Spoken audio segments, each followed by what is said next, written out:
Good evening, friends, and welcome to Sleepy Time Tales, the podcast aimed at helping you to get a good night's sleep. Do you find your mind plagued with the stresses of modern life, especially when the lights are out and you're trying to get a restful night? Does your spinning mind keep you awake? Follow my voice down the path towards a good night's rest. Listen to me tell a story that will keep your mind from wandering to your daytime problems, the ones you can't solve right now and will be easier to solve well rested. Listen to my voice and allow yourself to drift, following the twists and turns of the story, but slowly letting go and drifting into sleep. A note for new listeners, if this is your first time joining us, part of this plan with this show is this long intro, which usually goes on for roughly 15 minutes. If you want to get straight to the story, there is a timestamp in the show description that will get you straight there. But aside from a little bit of promotion that I'm about to go into, the intro does serve a purpose which I will explain to you in a few minutes. So I recommend that, especially if this is your first time around, that you stick with it. Tonight I would like to start out with something a little bit unusual. This last festive season has Sleepy Time Tales achieved enormous growth, and this growth has happened while the shows I've been doing have had a slightly different format to my regular thing. I've been doing readings of older stories rather than the more original work that I usually do. So I'd like to ask listeners, new and old alike, when you're awake again tomorrow, to take a look at my listener survey at survey.sleepytimetales.net. It's simply 3 questions and should take you less than a minute. And I'd like to know how long you've been listening to the show and which story format you prefer. And the third question is actually just for your email address to sign you up for the newsletter if you want. Feel free not to fill that one in. I'm assuming that newer listeners have gone back and listened to some of the older stories too, so may have an opinion on this. Now, bear in mind, of course, that the old sound quality isn't very good, but that's a thing of the past. Whatever formats I focus on going forward will still sound way better than the old episodes. So, that aside, what sort of story do you prefer? So once again, in the morning when you're awake again, please could you take a minute to go to survey.sleepytimetales.net and give me your feedback. The link to the survey is also in the show notes, so it'll be there if you need it. Now, most podcasts put their promotion and their can rattling halfway through the show or towards the end. But because one of the main aims of Sleepy Time Tales is for you to be asleep before we get to the end of it, I need to put all this stuff up front. So if you don't want to listen to it, there is a timestamp in the show notes for the main story, and I absolutely do not take it personally if you want to skip to that. Having said that, those who've stuck around, I'd like to use this opportunity to thank the listeners that support the show or have ever supported the show on Patreon. You folks have all been instrumental in helping me keep the show running. Whether you've backed the show for a few months or even 1 month at any level, I'm very grateful for your support. So if you're finding that the show is helping you get a good night's sleep and you're listening to it weekly or nightly or however often you need to, and you'd like to help me to help keep the show running and keep it for free, I'd like to ask that you take a look at patreon.com/sleepytimetales, which is also linked in the show notes, to take a look at the support levels and bonuses that are available to patrons from as little as $1 a month. Bonuses go from weekly bonus minisodes to special edits of the standard episodes without this promotional part or even story-only edits. So there's something there for everyone besides the fact that you're helping to keep the show going. So if you're finding the show beneficial and you have the means and the inclination to help me keep the show going and available for hundreds, if not thousands of people, to help them to get a good night's sleep, please consider signing up at whatever level is comfortable to you to continue supporting my work. But aside from that, the other big way you can really help to spread the word is just to tell people about Sleepy Time Tales. If there is someone in your life who you think will benefit from listening to it, let them know. If you recommend the show to people on social media, make sure to tag me in so that I can find out and thank you properly. I'll give you a shout out on the show or just say hi wherever it is. Best place to tag me is at Sleepytime Tales on either Instagram or Twitter. A shout out as usual to the music in the show, which is Undesir by Kumiku. Their music is available on the Free Music Archive, and I've linked their website and their Patreon in the show notes, as they've got some very cool stuff that they release under various names that I recommend checking out. And with that, thanks for listening. Back to the show. So what exactly is Sleepytime Tales? What is it for? It's a bit of a strange idea, isn't it? A podcast that you're supposed to fall asleep to. But in the 21st century, the lack of sleep is something of a health crisis. And this is a podcast that is intended to help those that can to get a restful night. Do you find yourself lying awake at night with your mind spinning and your emotions in turmoil with the anxieties of 21st century life? Do you wake up in the middle of the night and find yourself not quite able to doze back off again at 3 a.m.? I'm here to help. My name is My name is Dave, and I'm your narrator, here to help you into a restful night. Now, I'm someone who has struggled to sleep ever since I was a baby. My parents had sleepless nights with me for many years, and even once I got old enough not to bother them anymore, sleep was always a struggle for me. I discovered later in life that there's a tendency for droning male voices to act something like a tranquilizer for me. I would fall asleep at night listening to podcasts in bed and wake up realizing I'd slept through everything that I was actually trying to listen to. I discovered later on that there are podcasts out there that worked very well for me, specifically designed for the purpose of helping people to sleep.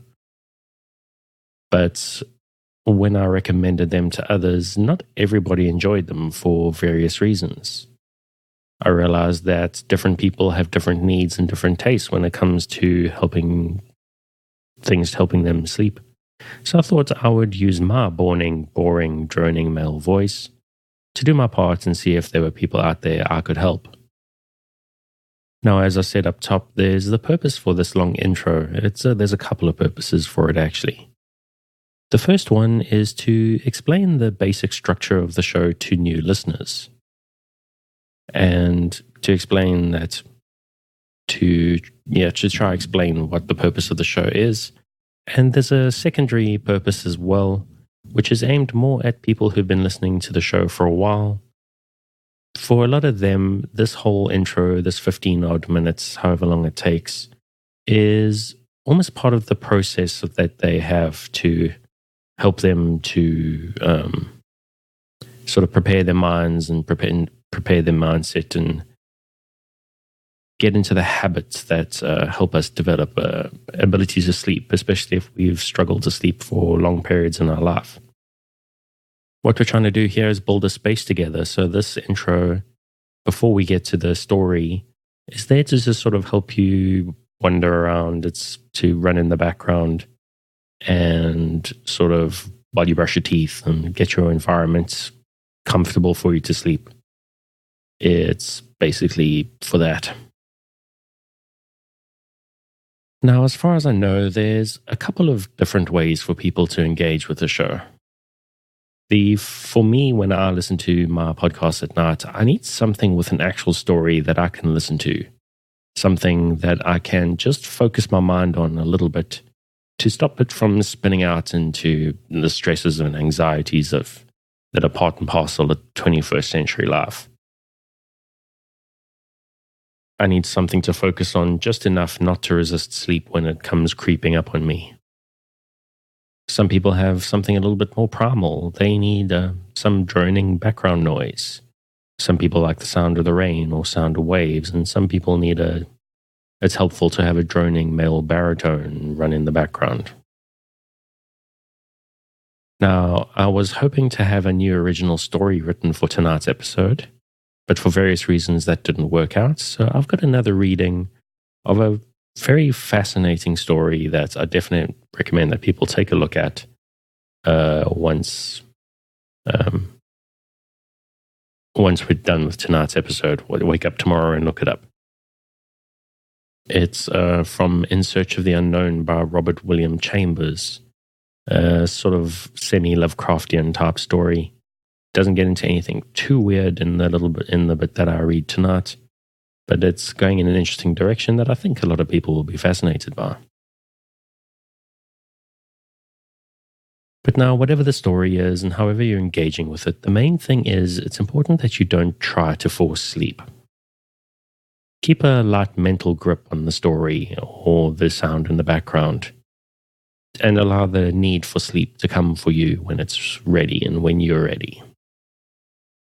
Now, obviously, I'm hopeful that you're asleep before I get to the end of the episode, but it's very important that you don't feel pressurized. If this is your first night, it may not work for you. The odds are pretty good, I think, as that's what I found when I started listening to sleep podcasts, is that it might take 2 or 3 nights for you listening fairly regularly for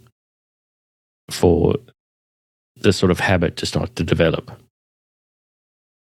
Also, maybe my accent's a little bit strange to you. Maybe the idea of listening to a podcast in the dark is a little bit odd. I don't blame people who would think that, to be honest. I thought it was myself at first. Maybe one episode just isn't long enough. Now, obviously, I am hoping you're asleep by the time we reach the end of the episode. But I know there's listeners out there who listen to multiple in a row, and they find, even if they're not asleep, the sort of calm, relaxed mindset that they find themselves into, again, through developing this habit of listening to the show, is helpful to them. But whatever you do, however you engage, it's very important that you try to relax. If you're new to the show and prone to late nights lying staring at the ceiling, you need to be patient. So queue up a few episodes or just run through the backlog. What I do with my sleep podcasts is I just let them stream all night. I lie in the dark with my earbuds in and let them run. Something that's developed for me the last few years is I wake up at 3 a.m. and often I don't even quite realize I'm awake, and I find that I've lain awake for a while, not even noticing. So when that happens to me, my stream is still running. I pop my earbuds in if they're falling out, and I let the voices waft me back to sleep. Something that's happened to me a lot over the years, actually, is the tendency for me to wake up before my alarm, sometimes 30 or 60 minutes. When that happens, I just carry on listening, and I often fall back asleep again. And I got to tell you, this may seem strange to you, but that 30 minutes is sometimes the best part of my night. There's something about allowing yourself to relax completely right before the alarm that is just very deeply satisfying. And so you have the basic idea. You relax and you lie in the dark. And while you do that, I tell you a tale. So relax, dear listener, my nighttime friend who has elected to lie in the dark listening to my voice. You will always be safe with me, because I'm here to help you to relax, to do a small part to improve your life in a big way. People don't sleep well these days, and it makes lives way harder. So I'm here to do my small part to help you to face tomorrow and the day after that, well rested and better able to cope. Now, I've spoken before about how sometimes it can be a little bit difficult for me in life to be kind. For me, sarcasm was often a refuge, and it's something I often automatically go to, but it's something I'm working on in my life. Part of my reason for the show is to be kind to people. I want to share kindness with you. I want to be kind to you. But it's all in vain if you can't be kind to yourself. One of the things with insomnia is people sometimes do beat themselves up. If you can't sleep, you get frustrated and tense and you start rebuking yourself, and that doesn't help. All the work we're doing here together is in vain if you just get tense because you can't sleep, and even with me here trying to help. Frustration really is one of the great enemies of a good night's sleep. And the intention with this podcast is to help short circuit that frustration, to distract the feeling that we get when we blame ourselves for not being able to let go and drift into the dark. So take a breath. Forgive the fact that you can't sleep and let my voice wash over you. Take another breath. Imagine the warm darkness rising up, inviting you to sleep into a better life starting tomorrow.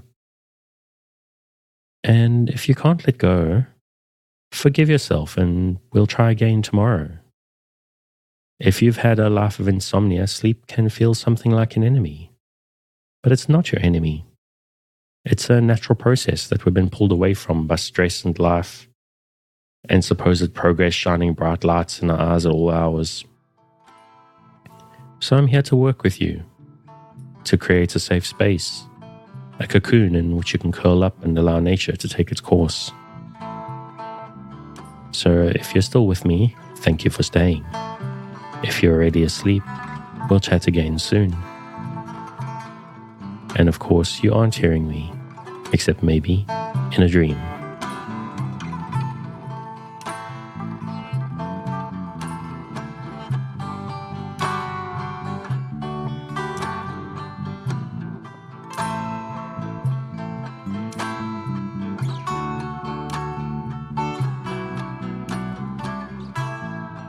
In Search of the Unknown by Robert William Chambers.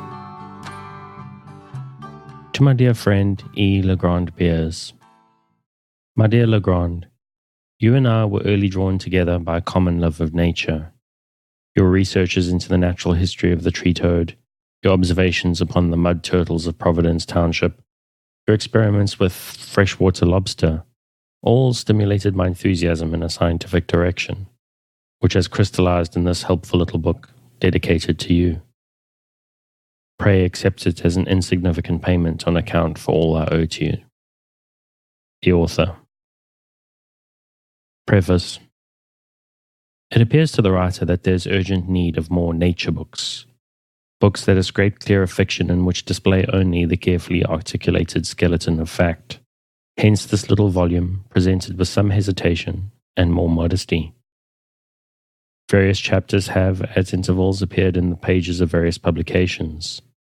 The continued narrative is now published for the first time, and the writer trusts that it may inspire enthusiasm for natural and scientific research and inculcate a passion for accurate observation among the young. The author, April 1st, 1904. Where the slanting forest eaves, shingle tight with greenest leaves, sweep the scented meadow's sedge, let us snoop along the edge. Let us pry in hidden nooks, laden with our nature books, scaring birds with happy cries, chloroforming butterflies, rooting up each woodland plant, pinning beetle, fly and ant, so we may identify what we've ruined by and by. Chapter 1. Because it all seems so improbable, so impossibly horrible to me now, sitting here safe and sane in my own library, I hesitate to record an episode which has already appears to me less horrible than grotesque. Yet, unless the story is written now, I know I shall never have the courage to tell the truth about the matter. Not from fear of ridicule, but because I myself shall soon cease to credit what I now know to be true. Yet scarcely a month has elapsed since I heard the stealthy purring of what I believe to be the shoaling undertow. Merely a month ago, with my own eyes, I saw that which even now I'm beginning to believe never existed. As for the harbour master, and the blow I am now striking at the old order of things, but of that I shall not speak now, or later. I shall try to tell the story simply and truthfully, and let my friends testify as to my probity, and the publishers of this book corroborate them. On the 27th of February, I resigned my position under the government and left Washington to accept an offer from Professor Farrago, whose name he kindly permits me to use. And on the first day of April, I entered upon my new and congenial duties as General Superintendent of the Waterfowl Department, connected with the zoological gardens then in course of erection at Bronx Park, New York. For a week I followed the routine, examining the new foundations, studying the architect's plans, following the surveyors through the Bronx thickets, suggesting arrangements for watercourses and pools, designed to be included in the enclosures for swans, geese, pelicans, herons, and such of the waders and swimmers, as we might expect to acclimate in Bronx Park.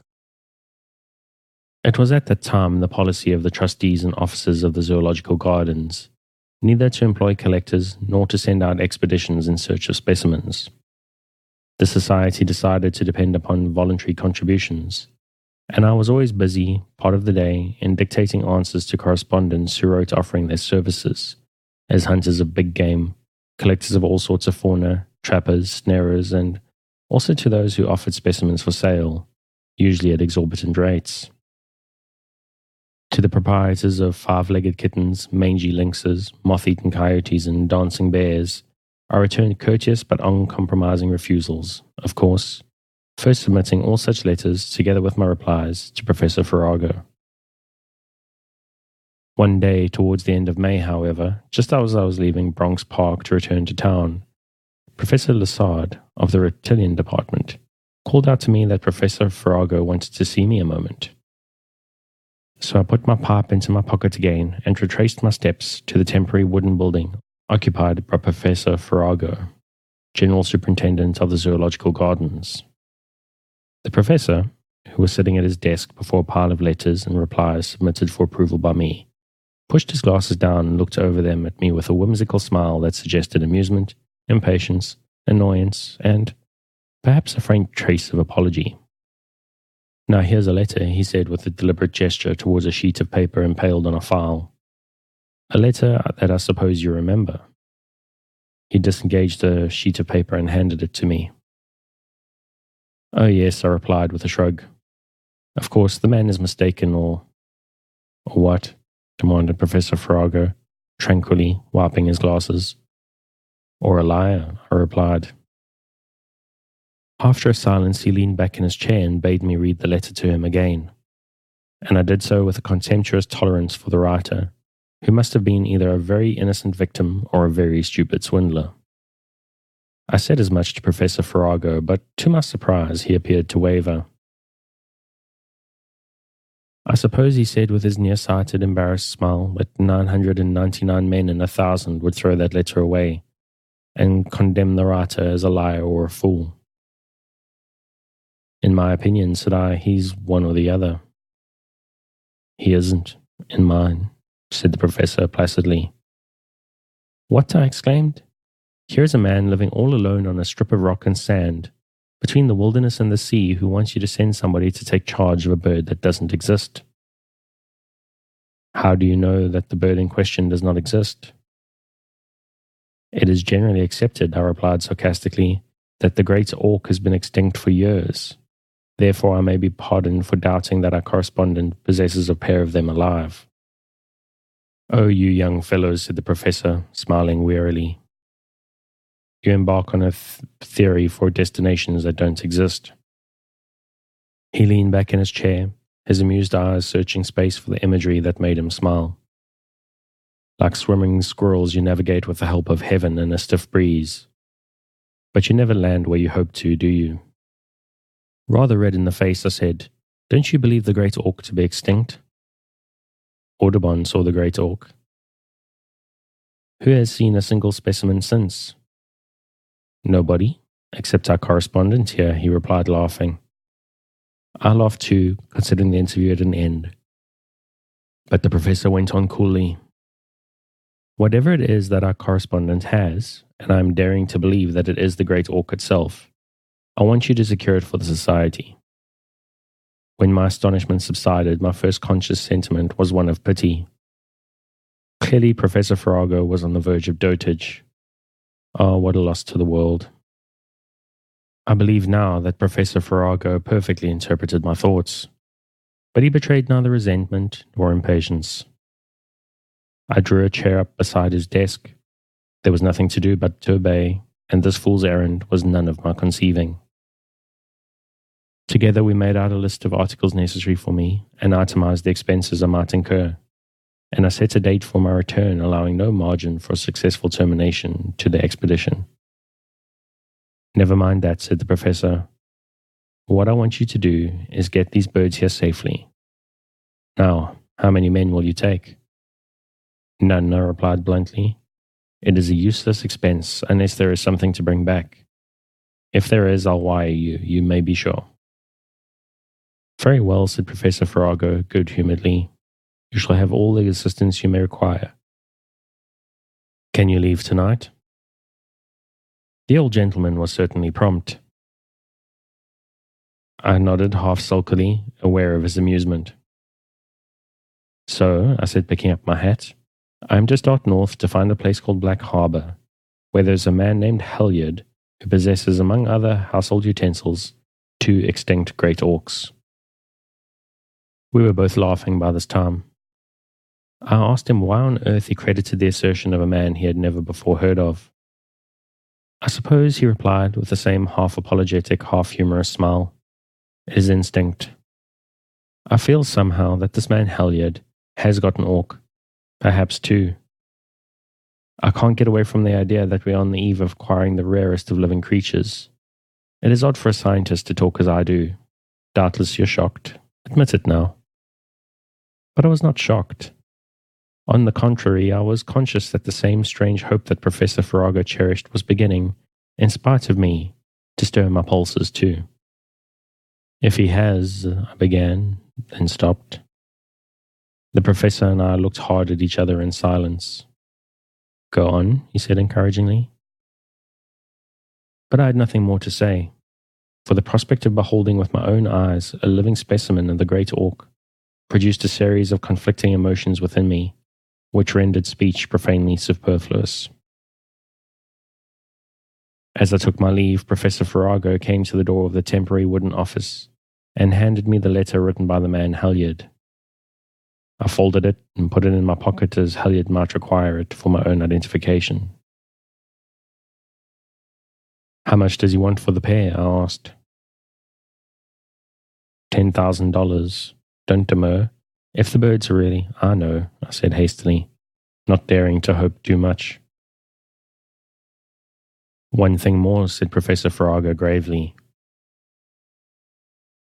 You know, in that last paragraph of his letter, Helyard speaks of something else in the way of specimens, an undiscovered species of amphibious biped. Just read that paragraph again, will you? I drew the letter from my pocket and read as he directed. When you have seen the 2 living specimens of the great auk and have satisfied yourself that I tell the truth, you may be wise enough to listen without prejudice to statements I shall make concerning the existence of the strangest creature ever fashioned. I will merely say that at this time that the creature referred to is an amphibious biped and inhabits the ocean near this coast. More I cannot say, for I personally have not seen the animal, but I have a witness who has, and there may be many who affirm that they have seen the creature. You will naturally say that my statement amounts to nothing, but when your representative arrives, if he be free from prejudice, I expect his reports to you concerning the sea biped will confirm the solemn statements of a witness I know to be unimpeachable. Yours truly, Burton Helyard, Black Harbour. Well, I said after a moment's thought, there goes for the wild goose chase. Wild auk, you mean, said Professor Farrago, shaking hands with me. You will start tonight, won't you? Yes, but heaven knows how I'm ever going to land in this man Helyard's dooryard. Goodbye. About that sea biped, began Professor Farrago shyly. Oh, don't. I said, I can swallow the auks, feathers and claws, but if this fellow Helyard is hinting he's seen an amphibious creature resembling a man, or a woman, said the professor cautiously. I retired disgusted, my faith shaken in the mental vigor of Professor Farrago. Chapter 2. The 3 days' voyage by boat and rail was irksome. I bought my kits at St. Croix on the Central Pacific Railroad, and on June 1st I began the last stage of my journey, via the Saint Isolé broad gauge, arriving in the wilderness by daylight. A tedious, forced march by blazed trail, freshly spotted on the wrong side, of course, brought me to the northern terminus of the rusty, narrow-gauge lumber railway, which runs from the heart of the hushed pine wilderness to the sea. Already a long train of battered flat cars piled with sluice props and roughly hewn sleepers was moving slowly off into the brooding forest gloom when I came in sight of the track. But I developed a gratifying and unexpected burst of speed, shouting all the while. The train stopped. I swung myself aboard the last car where a pleasant young fellow was sitting on the rear brake, chewing spruce and reading a letter. "Come aboard, sir," he said, looking up with a smile. "I guess you're the man in a hurry." "I'm looking for a man named Halliard," I said, dropping rifle and knapsack on the fresh-cut, fragrant pile of pine. "Are you Halliard?" "No, I'm Francis Lee, bossing the mica pit at Point of Waves," he replied. "But this letter is from Halliard, asking me to look out for a man in a hurry from Bronx Park, New York." "I'm that man," said I, filling my pipe and offering him a share of the weed of peace, and we sat side by side smoking very amiably until a signal from the locomotive sent him forward, and I was left alone, lounging at ease, head pillowed on both arms, watching the blue sky flying through the branches overhead. Long before we came in sight of the ocean, I smelled it. The fresh salt aroma stole into my senses, drowsy with the heated odor of pine and hemlock, and I sat up, peering ahead into the dusky sea of pines. Fresher and fresher came the wind from the sea in puffs and mild sweet breezes, in steady freshening currents blowing the feathery crown of the pines, setting the balsam's blue tufts rocking. Lee wandered back over the long line of flats, balancing himself nonchalantly as the cars swung around a sharp curve, where water dripped from a newly propped sluice that suddenly emerged from the depths of the forest to run parallel to the railroad track. "Built it this spring," he said, surveying his handiwork, which seemed to undulate as the cars swept past. "It runs to the cove, or ought to." He stopped abruptly with a thoughtful glance at me. "So you're going over to Halliard's," he continued, as though answering a question asked by himself. I nodded. "You've never been there, of course." "No," I said, "and I'm not likely to go again." I would have told him why I was going if I had not already begun to feel ashamed of my idiotic errand. "I guess you're going to look at those birds of his," continued Lee placidly. "I guess I am," I said sulkily, glancing askance to see whether he was smiling.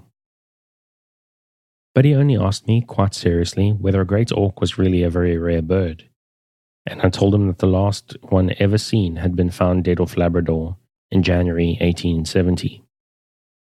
Then I asked him whether these birds of Halliard's were really great auks, and he replied somewhat indifferently that he supposed they were. At least nobody had ever before seen such birds near Port of Waves. "There's something else," he said, running a pine sliver through his pipe stem.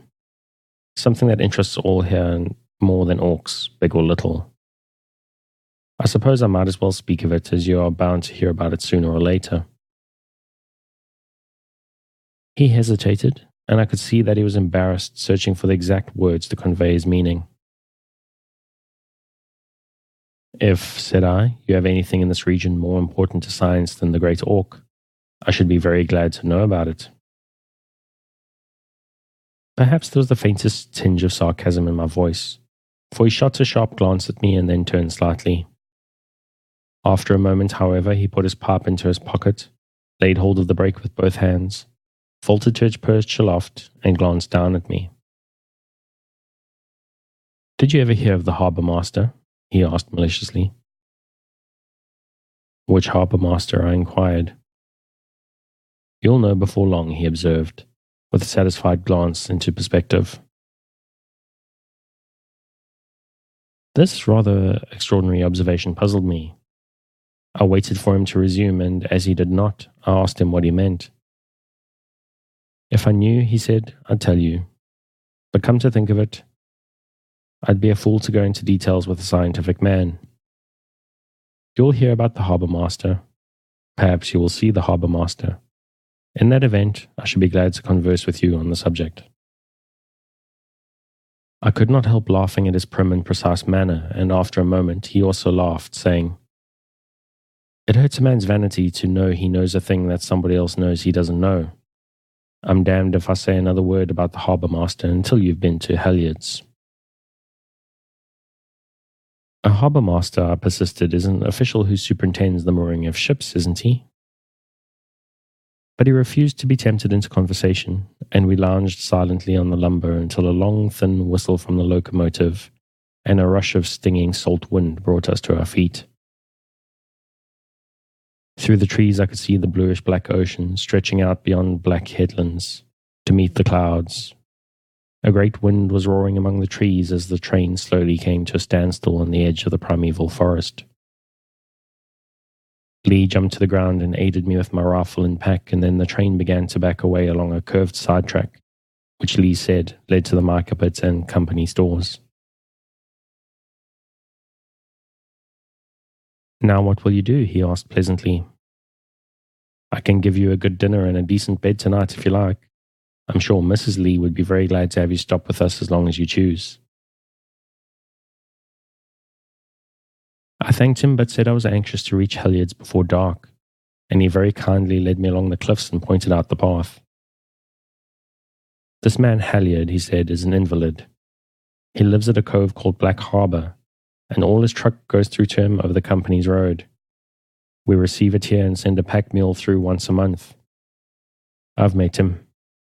He's a bad-tempered hypochondriac, a cynic at heart, and a man whose word is never doubted. If he says he has a great orc, you may be satisfied he has." My heart was beating with excitement at the prospect. I looked out across the wooden headlands and tangled stretches of dune and hollow, trying to realize what it meant to me, to Professor Farrago, to the world, if I could lead back to New York a live orc. "He's a crank," said Lee frankly. "I don't like him. If you find it unpleasant there, come back to us." "Does Halyard live alone?" I asked. "Yes, except for a professional trained nurse. Poor thing." "A man?" "No," said Lee disgustedly. Presently he gave me a peculiar glance, hesitated, and finally said, "Ask Halyard to tell you about his nurse and the harbour master. Goodbye, I'm due at the quarry. Come and stay with us whenever you care to. You will find a welcome at Port of Waves." We shook hands and parted on the cliff, he turning back into the forest along the railway, I starting northward, pack slung, rifle over my shoulder. Once I met a group of quarrymen, faces burned brick red, scarred hands swinging as they walked. And as I passed them with a nod, turning, I saw that they also turned to look after me, and I caught a word or two of their conversation, whirled back to me on the sea wind. They were speaking of the harbour master. Chapter 3. Towards sunset I came out on a sheer granite cliff, where the seabirds were whirling and clamouring, and the great breakers dashed, rolling in double-thundered reverberations on the sun-dyed crimson sands below the rock. Across the half-moon the beach toed another cliff, and behind this I saw a column of smoke rising in the still air. It certainly came from Halyard's chimney, although the opposite cliff prevented me from seeing the house itself. I rested a moment to refill my pipe, then resumed rifle and pack and cautiously started to skirt the cliffs. I descended halfway towards the breach and was examining the cliff opposite, when something on the very top of the rock arrested my attention.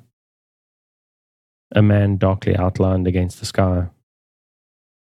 The next moment, however, I knew it could not be a man, for the object suddenly glided over the face of the cliff and slid down the sheer smooth face like a lizard.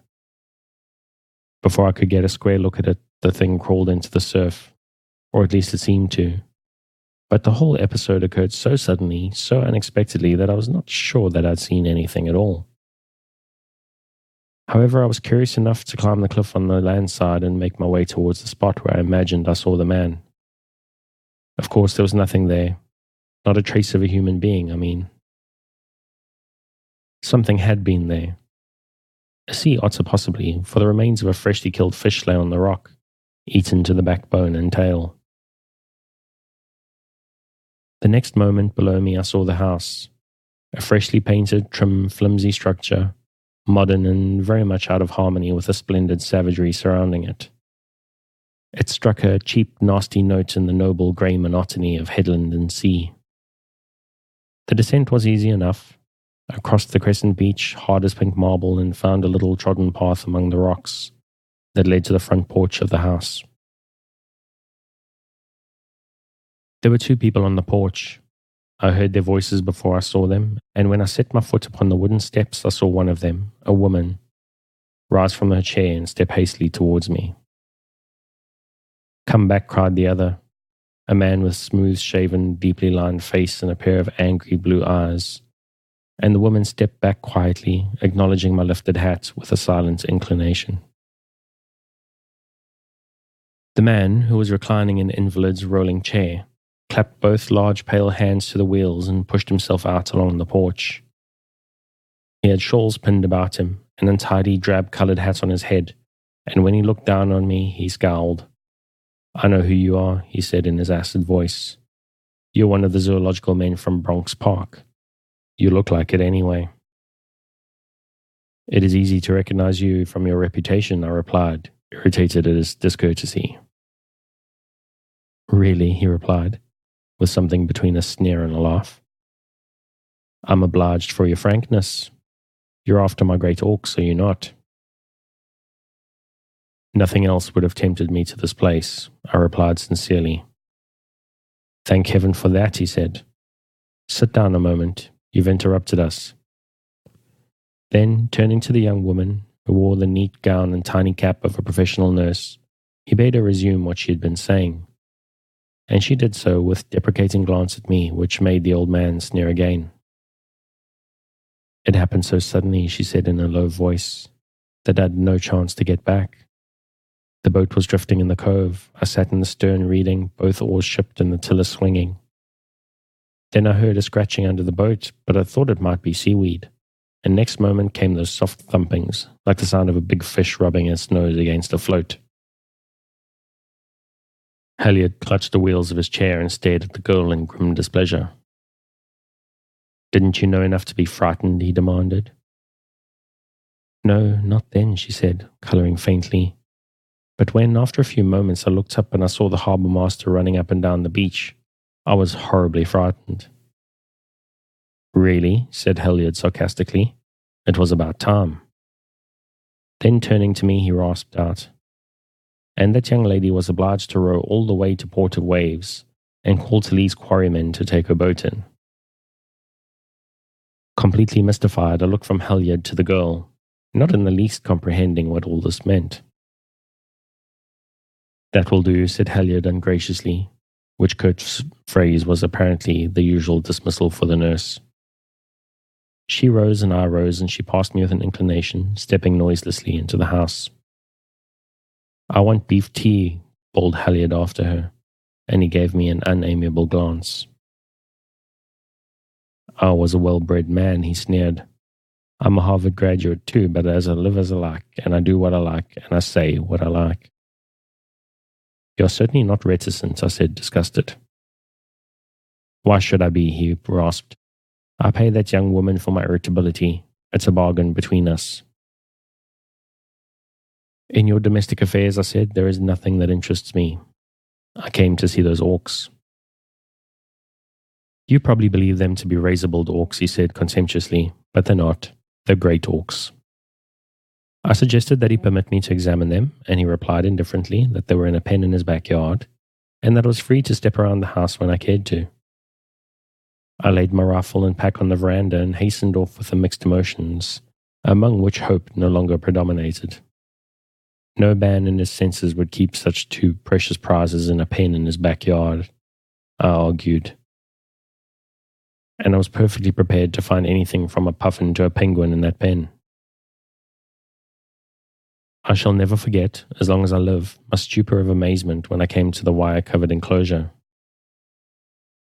Not only were there two great orcs in the pen, alive, breathing, squatting in bulky majesty on their seaweed bed, but one of them was gravely contemplating two newly hatched chicks, all bill and feet which nestled sedately at the edge of a puddle of salt water, where some small fish were swimming. For a while, excitement blinded, nay, deafened me. I tried to realize that I was gazing upon the last individuals of an all but extinct race, the sole survivors of the gigantic auk, which for 30 years has been accounted an extinct creature. I believe that I did not move muscle or limb until the sun had gone down, and the crowding darkness blurred my straining eyes and blotted the great, silent, bright-eyed birds from sight. Even then, I could not tear myself away from the enclosure. I listened to the strange, drowsy note of the male bird, the fainter responses of the female, the thin plaints of the chicks huddling under her breast. I heard their flipper-like embryotic wings beating sleepily as the birds stretched and yawned their beaks and clacked them, preparing for slumber. "If you please," came a soft voice from the door. "Mr. Halliard awaits your company to dinner."